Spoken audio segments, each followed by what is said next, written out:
রাস্তায় বিপদ, বালি পাথরের আপদ, কিন্তু আপনার রাস্তা আপনার অধিকার। নিউজ 18 বাংলার খবরে এবার রাস্তা পরিষ্কার হলো। বরানগরে রাস্তা দখল করে ইট বালি পাথর ছিল। আমরা নিউজ 18 বাংলা সেই খবর দেখিয়েছিলাম। 4 আগস্টের ছবিটা একবার দেখাই, দেখলেই বুঝতে পারবেন রাস্তার ঠিক কিরকম অবস্থা ছিল। রাস্তার দুধারে ইট বালি পাথরের স্তূপ একেবারে। আমরা খবর দেখালাম, রাজ্য পদক্ষেপ করলো। নিউজ 18 বাংলায় খবর দেখানোর পরেই অ্যাকশন।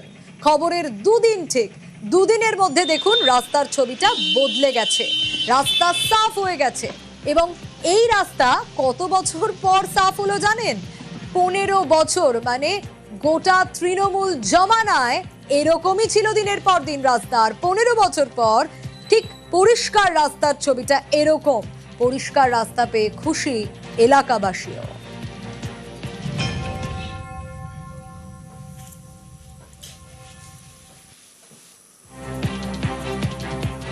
দেখুন আগে পরের ছবিটা যদি দেখাই তাহলেই বুঝতে পারবেন যে আগে কিরকম অবস্থা ছিল। ইট বালি পাথর রাস্তায় পড়ে রয়েছে, পদে পদে বিপদ হতে পারে, গাড়ি চলবে তার সঙ্গে সাধারণ মানুষ হাঁটবে, কিরকম অবস্থা ছিল দেখুন। আর রাস্তা যে এতটা চওড়া তা আগে বোঝার উপায় অবধি ছিল না। আমরা খবর দেখাই, পুলিশও ঘটনাস্থলে পৌঁছয়। ইমারতি দ্রব্য একেবারে থরে থরে সাজানো রয়েছে, কিন্তু এটা তো হাঁটা চলার জন্য, গাড়ি চলার জন্য। সেখানে কি এভাবে রাস্তায় রাখার জায়গা? না, 15টা বছর এভাবেই থেকেছে। আর 15 বছর পর যখন আমরা খবর দেখিয়েছি, আমাদের খবরের জেরেই রাস্তা থেকে সরলো ইট বালি পাথর, পদক্ষেপ করলো রাজ্য। আর তারপর রাস্তার ছবিটা দেখুন, একেবারে পরিষ্কার।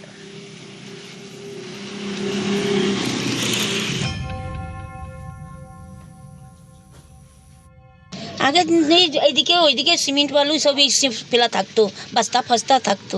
অ্যাক্সিডেন্ট তো হওয়ার ব্যাপার ছিল। হ্যাঁ, গাড়ি ছিল, গাড়ি থাকতো। যবে থেকে এই 3 না 4 দিন হলো ওই পুলিশ ভ্যান দাঁড়িয়ে সব পরিষ্কার করাইলো। আপনারা খুশি? হ্যাঁ খুশি, আমরা তো রোজই যাওয়া আসা করি, ডিউটি করি। আগে খুব নোংরা ছিল, দুদিকে পাথর বালি যা হয়, মানে চলাফেরা করা যেত না। টোটো অটো আসলে অসুবিধা হতো, মানে খুবই অসুবিধা, গায়ে কাদা ফাদা ছিটে আসতো। এখন খুব পরিষ্কার, ভালো।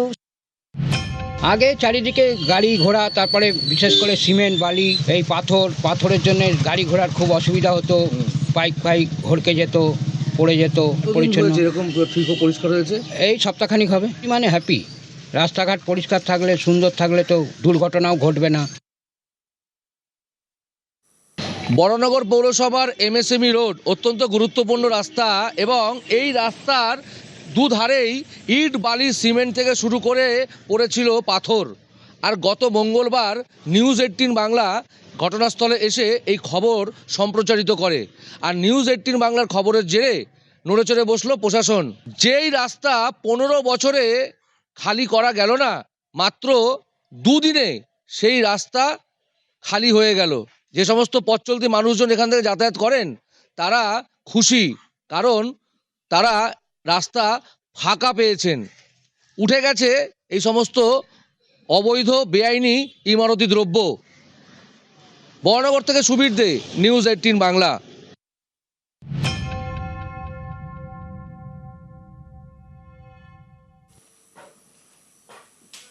এক জায়গায় নয়, এই যে বলছিলাম আমাদের খবর আর রাজ্যের পদক্ষেপ। আরো একটা ছবি দেখাই, রাস্তা দখল করে ইট বালি পাথর ছিল। নিউজ 18 বাংলায় আমরা লাগাতার সে খবর দেখিয়েছি। রাজ্য জুড়ে রাস্তায় নেতা মন্ত্রীদেরও নজর। এবার শীতলকুচির ছবি দেখুন। শীতলকুচিতে বিধায়ক একেবারে অ্যাকশনে নেমে পড়েন। আকরার হাট মোড়ে রাস্তার ধাপে ইট বালি পাথর ঠিক এভাবেই ছিল। যানজট হতো, যানজটের জেরে ক্ষুব্ধ বিধায়ক সাবিত্রী বর্মন। বিধায়কের নির্দেশে সঙ্গে সঙ্গে কাজ হলো। মুহূর্তের মধ্যে ইট বালি পাথর সরিয়ে রাস্তা একেবারে সাফ। রাজেশ রয়েছে আমার সঙ্গে। রাজেশ, যেরকম অবস্থা ছিল রাস্তার, তাতে স্বাভাবিকভাবেই সাধারণ মানুষের অসুবিধা হবে তা বলার অপেক্ষা রাখে না। পদে পদে বিপদ ছিল, কিন্তু আমরা খবর দেখানোর পর পদক্ষেপ করলো রাজ্য। খুশি স্থানীয়রা। দেখো, একদমই তাই। মাথা ভাঙারও বিভিন্ন রাস্তায় কিন্তু এভাবে নির্মাণ সামগ্রী ফেলে রাখার অভিযোগ উঠেছিল। পুরসভা ব্যবস্থা গ্রহণ করে নিউজ 18 বাংলায় খবর দেখানোর পরেই তবে যেটা ঘটনা ঘটেছে শীতলকুচি গোসাইহাট সংলগ্ন আকরারহাট মোড় এলাকায় কিন্তু এক ব্যবসায়ী রাস্তায় ইট, সিমেন্ট, বালি, বিভিন্ন নির্মাণ সামগ্রী ফেলে রেখেছিল। শীতলকুচি বিধানসভার বিজেপি বিধায়ক সাবিত্রী বর্মন যখন একটি কর্মসূচিতে যাচ্ছিল সে সময় কিন্তু যানজটের জন্য তার গাড়ি আটকে যায়। তিনি গাড়ি থেকে নেমে দেখেন যে ব্যাপক যানজট সৃষ্টি হয়েছে, কারণ রাস্তার একাংশ দখল করে নির্মাণ সামগ্রী রাখা রয়েছে। বিধায়ক ঠিক তৎক্ষণাৎ সেই ব্যবসায়ীকে নির্মাণ সামগ্রী দ্রুত সরিয়ে ফেলার নির্দেশ দেন এবং ব্যবসায়ী নির্দেশের পরেই কিন্তু বিধায়কের এই নির্দেশের পরেই ব্যবসায়ী কিন্তু নির্মাণ সামগ্রী সেখান থেকে সরিয়ে ফেলেন। খবর পেয়ে পুলিশও ঘটনাস্থলে আসে এবং পরবর্তীতে দেখা যায় রাস্তা পরিষ্কার করা হয়, নির্মাণ সামগ্রী সেখান থেকে সরিয়ে ফেলা হয়। স্থানীয় বাসিন্দারা তাদের খুশি, তাদের যেটা দাবি যে বিধায়ক উদ্যোগ নিয়েছেন, রাস্তা পরিষ্কার হয়েছে, প্রশাসন যেন নজরদারি চালান এবং রাস্তায় যেন এভাবে নির্মাণ সামগ্রী ফেলে রাখা না হয়, তাহলে যে কোনো মুহূর্তে কিন্তু বড় দুর্ঘটনা ঘটতে পারে। বেশ,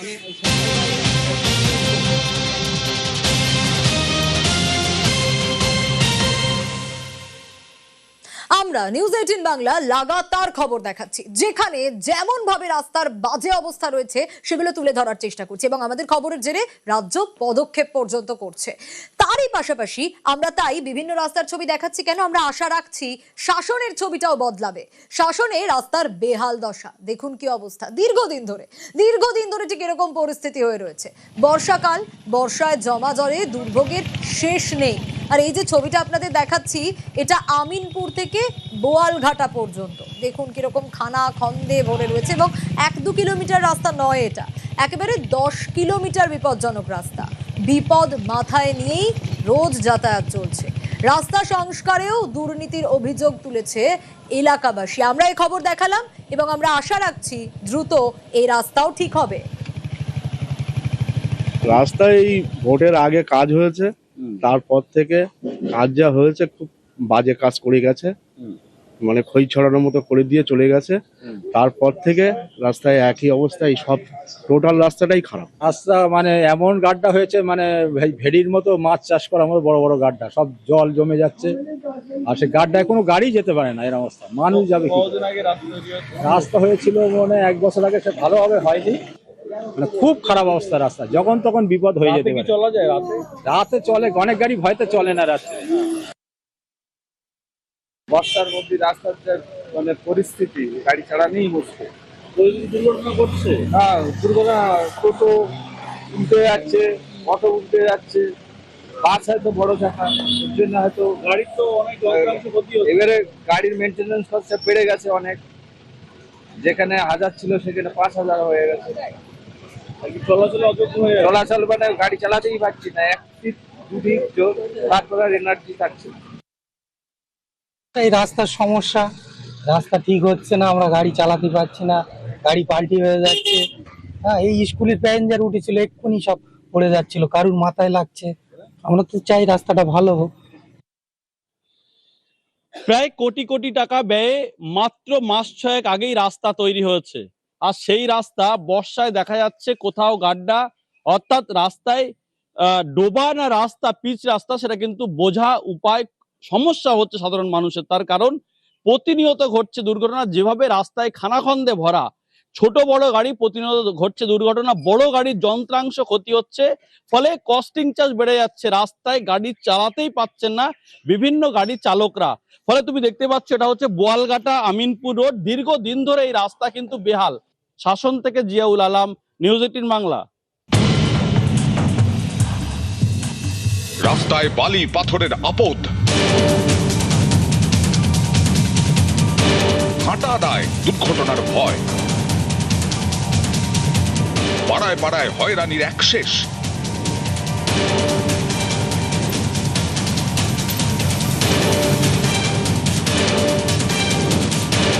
পাথর, বালি, সুরকি এগুলো রাস্তার উপর ফেলে রাখা হয়, যেটা একেবারেই অ্যালাউড নয়। সেইটার বিষয়েও যদি জানাতে চান তাহলে স্বচ্ছ অ্যাপের মাধ্যমে ছবি তুলে যা সাবমিট করবেন।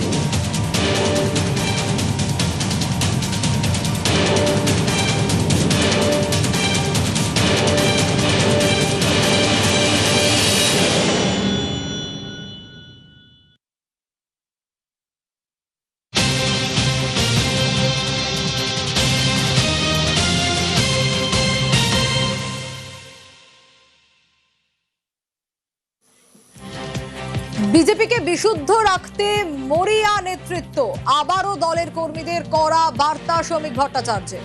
নিচু তলায় বিচ্যুতি দেখলেই অ্যাকশন, কড়া বার্তা বিজেপি রাজ্য সভাপতি। রাজ্যবাসী জামা বদলের জন্য ভোট দেননি, জামার ভিতরের মানুষের বদলের জন্য ভোট দিয়েছেন।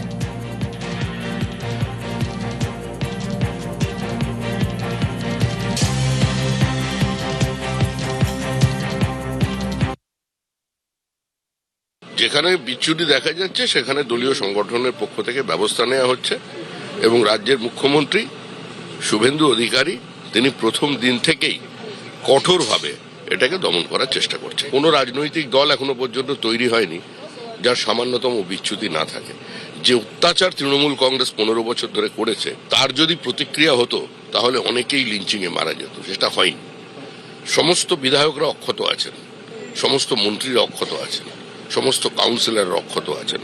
বিজেপি ওই পথে হাঁটেনি, কারণ আমরা পশ্চিমবঙ্গের যে চিরাচরিত রাজনৈতিক সংস্কৃতি, ভোট পরবর্তী হিংসার সংস্কৃতি, সেটা থেকে রাজ্যকে মুক্তি দিতে চাই এবং রাজ্যবাসী সেই উদ্দেশ্যেই ভোট দিয়েছেন। আমি আবার বলছি, রাজ্যবাসী জামা বদলের জন্য ভোট দেননি, জামার ভিতরের মানুষটার বদলের ভোট চেয়েছে।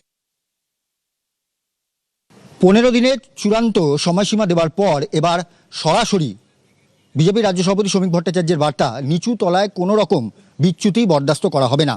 তবে সার্বিকভাবে এত বড় দল বিচ্যুতি থাকতেই পারে, তবে কোনো রকম বড় বিচ্যুতি দল যে সহ্য করবে না সেটা আরও একবার পঞ্চম দিনের মাথায় কার্যত বুঝিয়ে দিলেন বিজেপি রাজ্য সভাপতি শ্রমিক ভট্টাচার্য। তার বার্তা, কোনো রকম বিচ্যুতি থাকলে দল চূড়ান্ত সিদ্ধান্ত নিতে বাধ্য হবে। শুধু তাই নয়, ইতিমধ্যেই বিজেপির রাজ্যের যিনি অন্যতম পর্যবেক্ষক রয়েছেন অর্থাৎ সুনীল বানসাল, তার তরফ থেকেও জেলা ভিত্তিকভাবে যে বৈঠক, সেই বৈঠক হয়ে গিয়েছে। জেলা সভাপতি থেকে শুরু করে জেলা ভিত্তিক বিধায়কদেরও কার্যত বিজেপির নির্বাচনী কার্যালয় অর্থাৎ সল্টলেকে ডেকে পাঠানো হয়েছিল।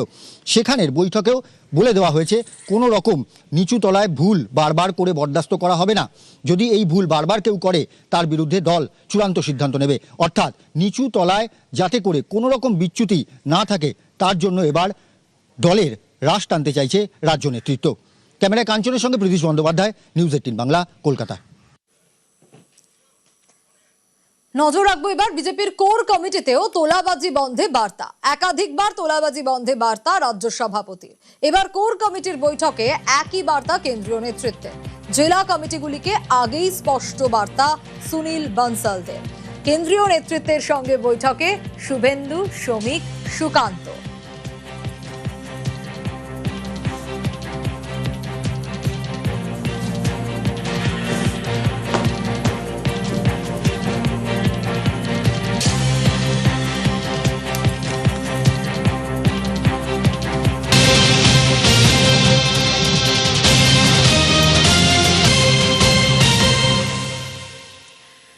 বিজেপিকে বিশুদ্ধ রাখতে মরিয়া নেতৃত্ব, তোলাবাজি বন্ধে শীর্ষ নেতৃত্ব কড়া বার্তা দিচ্ছেন। নিচু তলার কর্মীরা শুনতে পাচ্ছেন কি? কাটোয়ায় বিজেপি নেতার বিরুদ্ধে তোলাবাজির অভিযোগ। বিএলআরও দফতরে চাকরি করতে 5 লক্ষ টাকা দাবি। দাবি মতো টাকা না দেওয়ায় আবার মারধরেরও অভিযোগ রয়েছে। 3 বিজেপি নেতার নামে কাটোয়া থানায় অভিযোগ দায়। দেখুন, দাবি মতো টাকা না পাওয়ায় মারধর পর্যন্ত করেছেন, অভিযোগ এমনটাই। অভিযোগ অস্বীকার করেছে বিজেপির নগর সভাপতি। অভিযোগকারীকে চেনেনি না বলে দাবি বিজেপি নেতার।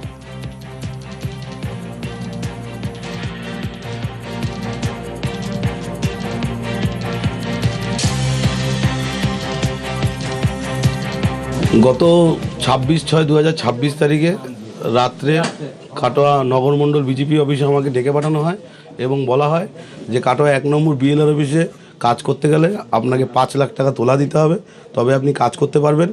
আমি সেই তোলা দিতে অস্বীকার করি। পরবর্তীকালে বিভিন্ন চাপে আমি 20,000 টাকা দিই এবং বাদবাকি টাকা দিইনি বলে বিভিন্ন ধরনের অস্ত্র নিয়ে আমার ওপর চড়া হয় এবং তার মধ্যে বন্দুকও ওদের কোমরে গোজা ছিল। ওরা এখানে এসে বলছিল যে আমরা সুমন দেবনাথের লোক, আমাদের কিছু করতে পারবি না। এটা বলেছিল ওই সুমন দেবনাথের নেতৃত্বে বিশ্বজিৎ অধিকারী এবং অতনু সাহা। সেটা কোথায় বলেছিল? সেটা ওই নগর অফিসের সামনে।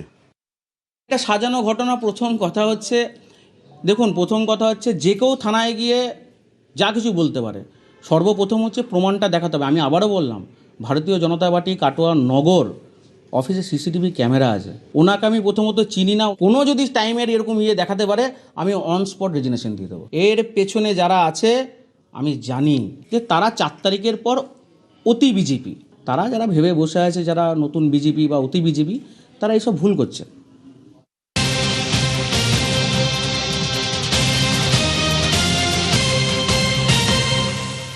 এবার পানিহাটির ছবি দেখাবো। কি হচ্ছে সেখানে?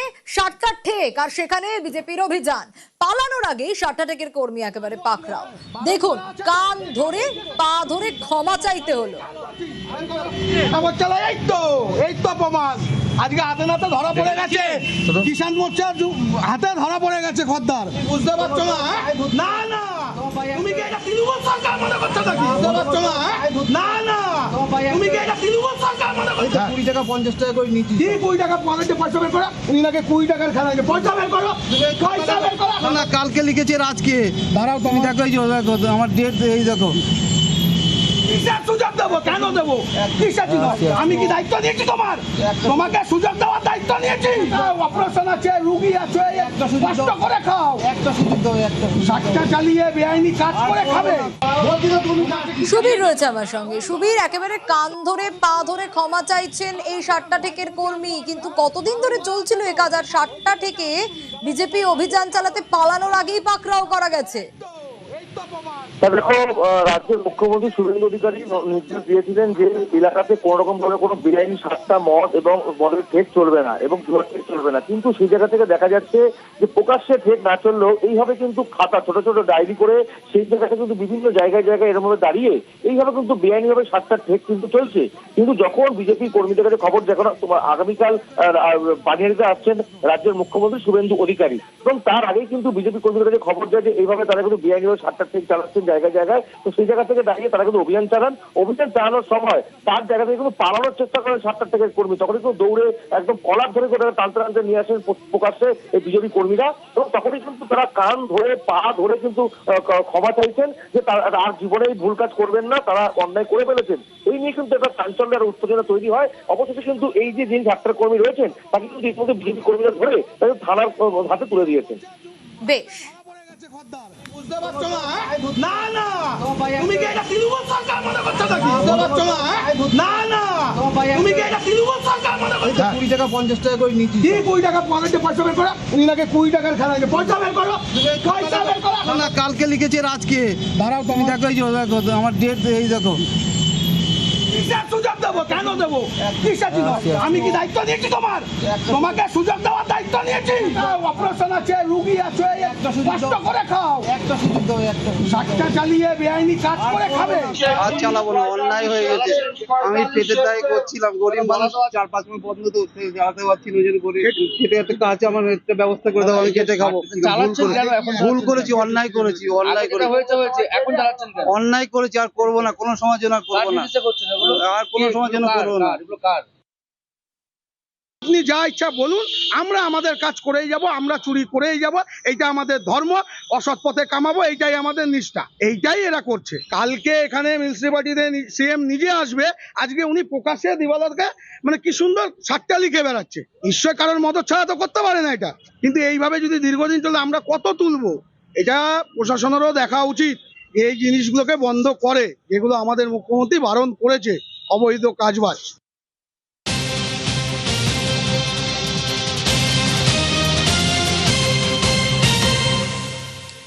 নজর রাখবো এবার উত্তর দিনাজপুরের ইসলামপুরের দিকে। সেখানে শুট আউটের খবর।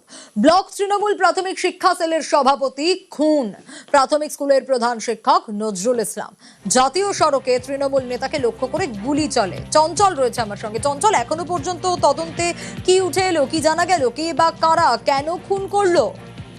তবে এখনো পর্যন্ত পরিবারের তরফ থেকে স্পষ্ট কিছু জানায়নি, এবং পুলিশ প্রশাসনের যে উচ্চপদস্থ আধিকারিক পুলিশ সুপার রাকেশ সিং, তিনিও কিন্তু নিহত যে শিক্ষক তার বাড়িতে আসছেন, এবং বাড়িতে আসার পরে পরিবারের লোকজন রয়েছে, নিহত স্ত্রী রয়েছে, তাদের সাথে বন্ধ ঘরে কথা বলছেন, জানার চেষ্টা করছেন যে কিভাবে খুন হলো, কেন খুন হলো, কারোর সাথে কোনো শত্রুতা ছিল কি না, তাতে কোনো টাকা পয়সার কোনো লেনদেন ছিল কি না কারোর সাথে, সেই সমস্ত বিষয় খতিয়ে দেখছে পুলিশ। তবে এখনো পর্যন্ত যে খুনের যে মূল কিনা এখনো পর্যন্ত করতে পারেনি পুলিশ, এবং গোটা ঘটনার তদন্ত শুরু করেছে। আজ সকালে যখন শিক্ষক নজরুল ইসলাম নিজের স্কুলে যাচ্ছিলেন এবং তখনই কিন্তু শ্রীকৃষ্ণপুর যে জাতীয় সড়ক এলাকায় সেখানেই কিন্তু তাকে লক্ষ্য করে গুলি করে এবং তারপরে তার অবস্থা আশঙ্কাজনক হয়। ইসলামপুর হাসপাতালে নিয়ে যাওয়া হয়, ইসলামপুর থেকে শিলিগুড়ি নিয়ে যায় বেসরকারি নার্সিংহোমে, তখন তার মৃত্যু হয়। এই গোটা ঘটনা দেখছে পুলিশ। কারোর সাথে কি শত্রুতা ছিল? না। কোনো জমি টমি বা কোনো বিষয় নিয়ে? না, কোনো কিছু। তাকে কেউ মানে ভাবছে যে এর কাছে গুলি করলে এর কাছে আমি কিছু পাবো এখন, মানে ছিনতাই করার উদ্দেশ্য হতে পারে। বাইক নিব, হ্যাঁ এরপরে আরেকবার হয়েছিল, টাকা পয়সা নিয়েছিল। রাজা ভীম স্কুলের হেড টিচার, ঠিক আছে, উনি স্কুল যাচ্ছিলেন, আমাদেরকে ফোন আসে আপনার কাকাকে মাদারীপুরে গুলি করে দেওয়া হয়েছে। একজন শিক্ষিত লোক, উনি টিচার, কোনো কারোর সাথে কোনো শত্রুতা নেই, কোনো পলিটিক্সের সঙ্গে যুক্ত নেই। উনি স্যার উনি একজন টিচার, শিক্ষিত লোক, ওনার সাথে কারো কোনো দুশ্মনী হবে? কেন মারতে পারে কি মনে হয়? কেন মারতে পারে এটা তো কোনো কারণ না স্যার, মানে বুঝতে পারছি না ওনাকে কেন গুলি করা হলো।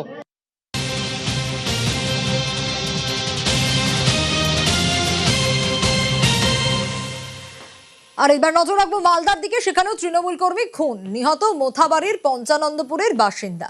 গাড়ি থামিয়ে তৃণমূল কর্মীকে লক্ষ্য করে গুলি চালানোর অভিযোগ উঠছে। একেবারে এলো পাথারি কোপ, কিন্তু অভিযুক্ত তৃণমূল কর্মী তোলাবাজি হুমকিতে মাস কয়েক আগে তাকে নাকি গ্রেফতারও করা হয়েছিল। এবার সে জামিনে মুক্ত ছিল, কিন্তু কেন, কি কারণের জেরে এই খুন তা ইতিমধ্যেই পুলিশের তরফ থেকে যে অনুমান করা হচ্ছে তাতে পুরনো বিবাদের জেরেই খুন বলে অনুমান। সেবক রয়েছে আমার সঙ্গে। সেবক, এখনো পর্যন্ত তদন্তে কি উঠে আসছে? কারণ এই তৃণমূল কর্মী, তার বিরুদ্ধেও তো তোলাবাজি, হুমকি, নানা অভিযোগ ছিল, আগে জেলও খেটেছেন।